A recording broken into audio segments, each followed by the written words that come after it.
And today's guest is a New York City attorney named Erika Kaneko. We met recently in person and realized we were from the same town originally, but she is a master negotiator.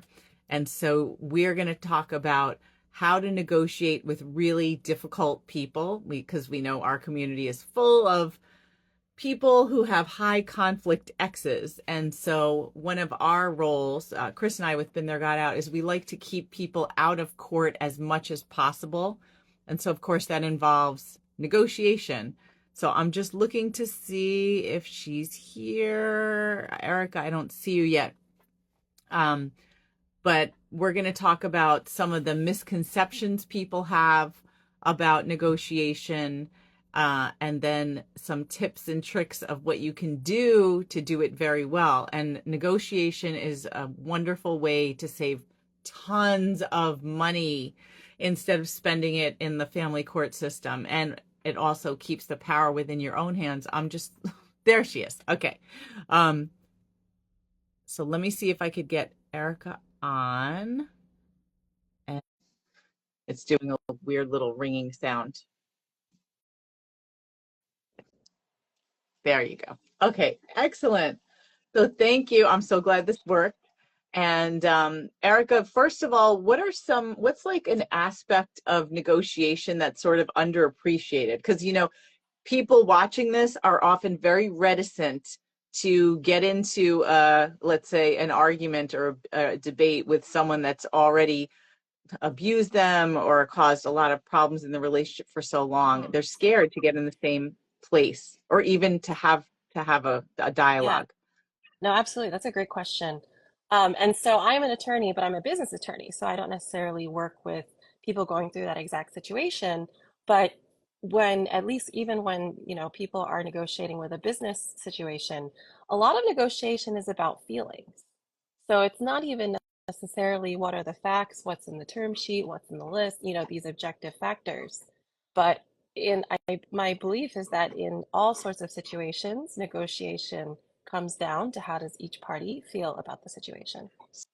So it's almost like negotiation involves a lot of social, emotional intelligence and skills. Like I, I know we often say to our clients, let's not worry about getting to the end right away. Mm. There's like a lot of steps in the process first that involves things with feelings. But before we continue, Erika, introduce yourself. Who are you? Absolutely. Well, thank you so much for having me today. My name is Erika Kaneko. I'm a corporate attorney in New York, and about a year ago, I started my own law firm after many years working at big law firms to help startups and small businesses manage risk so that they can focus on growth and scale. So I make it my mission to help, especially individual company founders, do everything that they need to do to get the business going. And I love being able to work with business owners because everybody's so excited about what they're working on, and I get really excited hearing about it. So Yeah. that's why I'm And here. so when we met, I was like, okay, our audience is not business people, but you have skills that I know will be helpful to our people who are dealing with a very difficult ex in the legal system and hopefully as much out of the legal system as possible. So can you first talk about what is negotiation? Because I feel like when we work with our clients, a lot of times they have this idea in their head of what it is, and it is completely not what it is. Absolutely. Well, that's a great question. And when I think about negotiation, there's two sides of it, right? I think there's the one side where most people think about, what they see on TV or those courtroom Mhm. dramas where, someone's shouting at the other person and, there's a big fight. I think the typical view of negotiation is we're trying to win. We're trying to beat the other team, winner take all. They're not going to get anything, and we're going to be just the total victor here, and they're going to lose. But really, when I think about negotiation, I think, how are we going to get to yes? How are we going to get to a position where both parties, I'm going to say this carefully, feel good about the outcome? Because once each party feels good about the outcome, at least in my experience, that's when the negotiation dies down and people are ready to wrap it up. And so, especially in a litigation situation, right?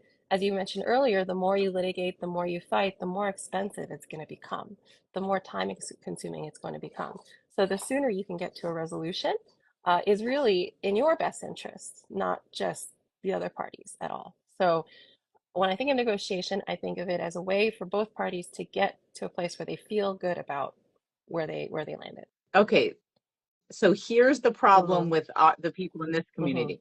There's like I am a victim and the other person deserves Yeah, punishment. So I'm going to go into negotiation and I need to get certain things as well as like punishment for the other side. absolutely. What do you think about that? No, and that's going back to what you said earlier about having very good social intelligence and being able to read the room and understand where the other person is coming from. I think it can feel sometimes like the best way to hurt the other person is to take everything. Mhm. The best way to hurt the other person is to win on every single point. So we're going to spend a lot of time tallying all the 10, 20, 30, 100 things that they're asking for and tell them no, no, no, no, no. I really believe that not everybody prioritizes all 100 things, right? If you think about, any sort of list, like 100 movies, right?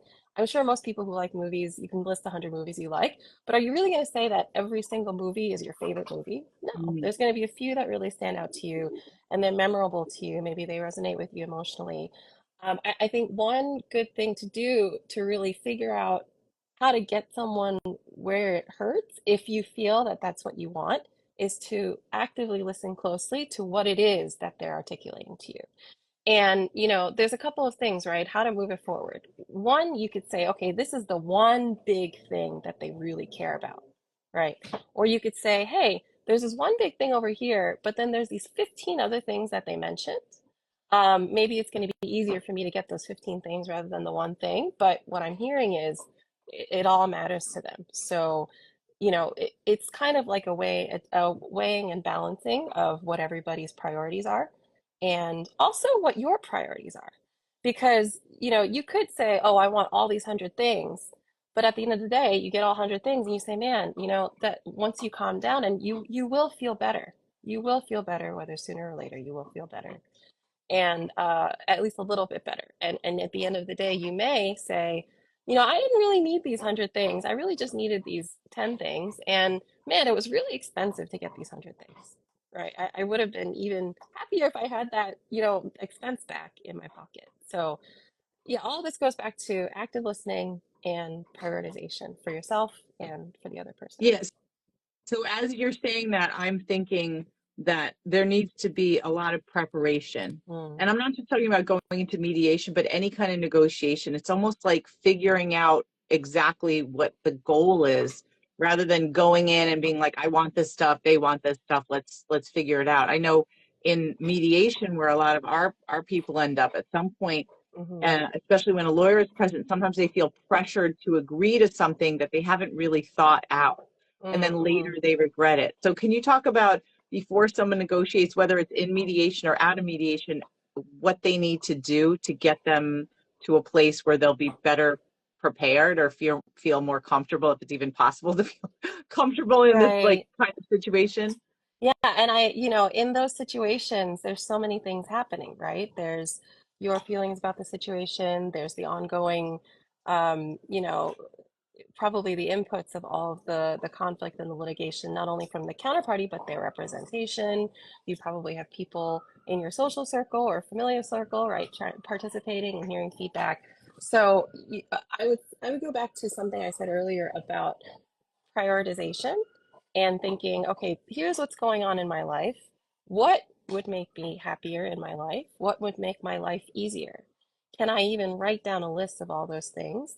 And, at the end of the day, even if some of it takes some research or further investigation, you know yourself better than anybody, right? You know what it is that's going to make you happy. And it really is about what makes you happy. So we talked a little bit earlier about how to punish the other person, but when all is said and done, it's going to be you and your life. And I believe even, in any situation, whether it's a high conflict divorce situation or a business situation, um, it's about your happiness at the end. The other thing I would say is when you're in the negotiation, you may hear your attorney saying, oh, ask for these things. It may be you sometimes in the conversation, not with an attorney. And the more, in my experience, the more you can base an argument in some sort of fact or statistic or some sort of objective measure. So, for example, you asked around and you said, oh, most people were able to get this in this situation. You can go back and say, hey, I heard 80% of people, or, most people really get this. Doesn't it make sense to? And from what I've seen, even a highly emotional, highly charged person who is not thinking rationally will have a hard time arguing with the phrase, it just makes sense. Because it Hmm. communicates that you are calm and you have thought about this very thoroughly. You are coming from an even keeled place and you're just trying to do what makes sense, right? It's not about punishing the other person outwardly. You can continue to feel and you will continue to feel however you do inside. But it's setting the tone of the conversation to hopefully also minimize the disruption from the other party. I immediately thought of a great example for that. So a lot of times our clients are in negotiation over custody Mm, and a schedule. hmm And so they're trying to figure out, and one person, well, a lot of times there's like this 50-50 mindset when one parent's been doing the bulk of the caretaking for hmm the children. And then the other side often doesn't want to pay child support, but then their own schedule, they tend to be the more moneyed spouse and they work hmm more. hmm So it's almost like, well, how is it going to work? So I'm thinking of applying something that you just said, like, wouldn't it make sense to, is hmm almost like if we're thinking about one of the values of the court when it comes to custody, which is consistency, stability, and routine for the children, Right. that this is something we've been doing for a while, like during the week to keep that going with school and their activities. Like I've been the one who's been taking care of that. hmm Maybe wouldn't it make sense to continue that part and then figure out ways that you can get time that doesn't interfere with that Right. schedule? Like, doesn't that make sense? So Yeah. that No, fits I beautifully. that's a great example too. And what I'm also hearing in what you said just now is in a way by saying it just makes sense, you're indicating that their interests are also served by this proposal. And Right. you don't have to believe that. You don't actually have to believe that on the inside. What you're doing is trying to get what you want. The end goal of a negotiation is for you to get what you want. And so if you are, it's on you to really say what you need to say within reason, right? What you do what you need to do to get what you want, because at the end of the day, what you say is it's just what you said, right? What you say does not have to necessarily match one to your feelings inside, Hmm. because you already knew and you already prioritized for yourself what was most important to you. Oh, absolutely. We always say you have to play the role to get to the goal. And we have, my partner Chris has like an Oscar statue that we Oh, always hold up and say, you're going to have to be an yeah. actor or an Yeah. actress through this process, because what matters is the goal. It's not how you get there. And so we also have this prop that we use a lot, a barf bag, where we're like, you're going to Mm, hate to have to say things like this, but it's going to work a lot better. And right. also to try to put your emotions aside unless it's tactical, because hmm it, it's just, it's not going to be helpful to just like Right. argue and argue.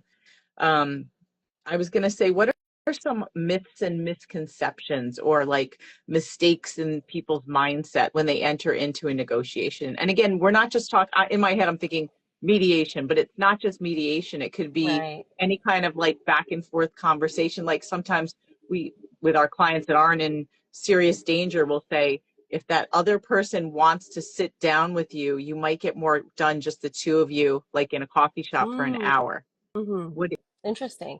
yeah. Yeah, no, I think I like that you've mentioned mindset, because I feel like a lot of a lot of negotiation is your mindset and what is that position that you're starting from. So one thing I would say is people sometimes make assumptions about what the other party will or will not agree to, Hmm. or they'll make All assumptions the about time. yeah, exactly, what is or is not possible. And my view of it is, well, you'll never know if you never ask. And So there's ways to ask in a way that it's, you know, very strong, a very strong request or very strongly indicating how important it is to you, which could, you know, flag to the other person, oh, maybe I don't want to give it to them. But there's Oh, ways to ask, all the time. yeah, yeah. Like, you don't want to ever No, ask. You don't want to show your cards. exactly. That you don't necessarily want to come out and say, hey, you know, I realize this one thing is, you know, that's the one thing I need, and this is my ultimatum. Well, you don't necessarily want to signal to them, oh, you know, that's it, right? But there's ways to maybe hide your ask in a list of asks, or send your representative to, you know, gently test out with the other side. You know, that's why you hire advisors, right? To support you in what it is that you're trying to do. And but at the end of the day, you know, it is worth figuring out, you know, it is worth asking, or at least sending out the feelers to see what is possible and what's not. I think another Oh, wait, thing might pause be, for one second, yeah, go Erica. ahead. Something you said I want to Sure, comment on. You absolutely. said that sometimes it might be helpful to send out your representatives, and for us, it's not like formal. It's often family members, where Mm-hmm. someone will say, I don't know, like my dad wants to talk to my ex, like, Mm, or my brother or somebody, my mom has a better relationship. What do you think about having proxies, like representatives try to negotiate for you when you're right. dealing with a difficult person? Have you seen that to be effective? Yeah, well, um, you know, I feel like that sort of question is case by case, especially if you're in a formal litigation or formal mediation situation. Absolutely check with your advisor, because they're the ones who have seen these situations in and out. They're the ones who are going to know whether sending a proxy can help or maybe harm your case uh, overall. So the other thing, though, is while it may be tempting to send someone in your place to talk to them on your behalf, going back to something we said earlier, you know yourself the best. You know this person probably better than anyone you could send. Um, Obviously, if there's a personal danger situation, don't feel compelled to send yourself in physically to to have a confrontation.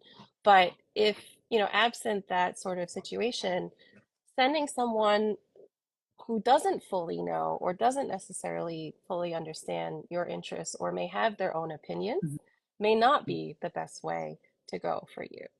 So, you know, think about what your exact situation is, listen to what your advisor says, and you're the one who will make the best judgment. So trust your judgment on how to proceed. Yeah, yeah. Thanks. That's really helpful. Okay, and sorry I interrupted you. We're going on to the next thing. No, I think we were talking about misconceptions about negotiation. Another thing that I was going to mention was we began the conversation about wanting to punish the other person and wanting them to feel bad about what's happening. You can make someone feel bad, someone else can lose without you attacking their personal character. You can do it by, you can do it without saying outwardly, right? You're such a bad person. You did X, Y, and Z to me. You know, you're horrible. And the reason why I might mention not saying those things out loud in a courtroom situation or mediation is going back to what we said earlier about coming from a place where you appear to be the more reasonable party. It just makes sense. We're thinking rationally. You're going to be the cool one. You're going to be the calm one.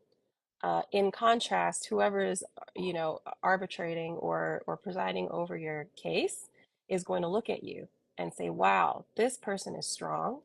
This person has really thought carefully about what the situation is, and they really have everybody's best interest in heart. They're not flying in here trying to just hurt anybody. They're here to do what is right. And you, on your side, are going to are going to know that you've done all of this, not necessarily to do what's right for everybody, but to get what you want. And part of that, to what you said earlier, is being able to project that image of being more rational, more reasonable, more righteous in your position. Yeah, and that's very, very hard for people in our situation. Yeah. We often say that they're up against someone who's, very manipulative and loves an audience and Hmm. carry themselves very well Hmm. with that audience there. And our clients tend to be highly emotional. They're terrified and overwhelmed. They're worried about their families, themselves, their safety, money. How are they going to move forward? And Hmm. so often they don't present very well in negotiation because they resort back to the power dynamic in the relationship where the other Yeah. person's the authority, and they're just like, I don't know if I could do it. And they also sometimes approach negotiation or settlement from a place of desperation. Mm. Can you comment on that? Hmm. Like if someone's like, I'll just give in. I'll just give in because I just need to like end this. I'm so uncomfortable. Yeah. No, absolutely. And that's such a hard situation when you are so used to being in a relationship dynamic where one party has all the power, one party's acting abusively or in a way that's really hurtful to you. And those are real valid feelings to be, reacting to and to be holding throughout the whole process. And it I'm it really, I think, helps to think about at the end, what is the most important for you? Maybe you will decide it is most important for me to end this process. Maybe you'll think about it again and say, I really need these three things, these five things before I'm ready to end this process. Um, Listen to yourself, listen to your gut. There's really no one right way to proceed and win. Maybe you'll decide for yourself, winning is getting out. And Mhm. you really, once you're here and in this situation, you deserve to be commended because you are so close to getting out. This is really the last step before you get what you really wanted, which was to get out. And we talked a lot about mindset and approaching negotiation, but this is about doing what works for you in the way that works for you and maintaining that way to be true to yourself is probably the most important thing. Yeah, I think that's really interesting that you highlighted that the main goal really is to get out. Hmm. That this is like the fine, even if it takes much longer to negotiate through the assets and the parenting plan and everything else, is that you yourself got out. And I'm also a state certified domestic violence advocate, and we always say it takes an average of 7 to 9 times. That's just an average Right. to get out of one of these relationships. And it's not just women, men too are stuck in these situations. So it is a huge deal. Like it's a tremendous amount of progress to actually have extracted yourself out of one of these relationships and to still be standing to be able to start the negotiation process. Yeah, So I think I'm so glad that you said that. I think people should be commended for like that much progress. absolutely. And this is the whole thing is a process. This did not just start with the negotiation. This has been a long journey to get to this point. And hopefully, you do have an advisor or advisors or people helping you to navigate this. And if that circle is small, you have yourself. You were strong enough to get to this point. You were able to push yourself to this, get to this decision point.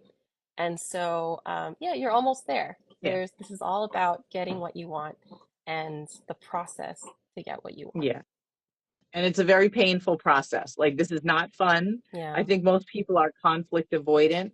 We don't, especially our clients, like we hate conflict, Hmm. and it's a very challenging personally to enter into negotiation, Yeah. again because of the dynamic in the relationship, and maybe dynamics in other relationships that we've had in our lives where we want to please the other person, we don't want Hmm. to deal with this. But negotiation itself is a big part of life in general, right? Not just with like a toxic Yeah, ex. no, totally. You negotiate every day, probably multiple times a day. You go to Hmm. the grocery store, you pick a product, you're choosing which product to pick, you're asking people for a recommendation, you go to the cashier, you pay for it. That was a transaction. In a way, that was a negotiation through you and your actions. You go to work and you have a conversation with a colleague about a project.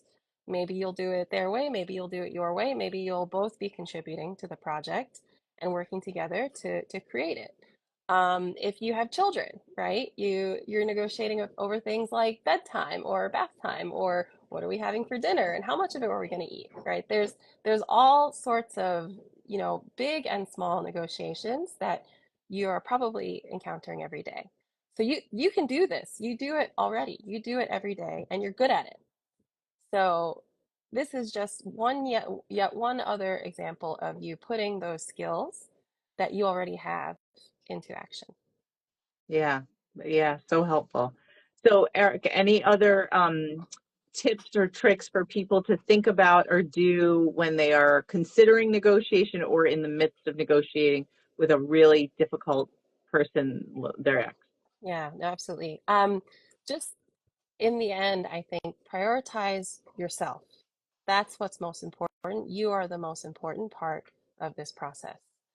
Uh, Listen actively to what the other person is telling you through their words and actions. They may say, I want these 10 things, but the way they say it may actually indicate to you they really only want one or two things. Hmm. Then you can shift your strategy accordingly. And if they seem set on destroying you or taking everything, what they're really saying to you is, I want to feel like I won. Yeah, So now the exercise is how do I make them feel like they won, even if they really didn't? And probably finally, we talked a little bit about a dynamic where there's a difficult relationship where one party has had the power historically. That's actually something, if you feel okay about it, to use in your negotiation to your advantage. hmm, Because if the other person is so used to getting their way, you have the power to make them think they got their way. When exactly. even though the truth is, because you've done all the work to prioritize and figure out what's important to you, you're now able to put those two sets of information together to make them think, oh, they got what they wanted and what was important to me, but you'll have communicated that in such a way that really you've prioritized what you wanted. So Yeah, they don't have to know how important it was to you, so long that as you got it. yeah, I'm laughing because when we coach our clients on negotiation and getting ready for mediation, we'll talk about how sometimes they need to play up their feeling as though they're Yeah, suffering because the other side enjoys that because they enjoy winning and some of them enjoy inflicting pain. And yeah, so if you act like this is really hard for me, I'm really scared, I don't like this, that will be disarming. yeah. I think that's a great point because winning is getting what you want.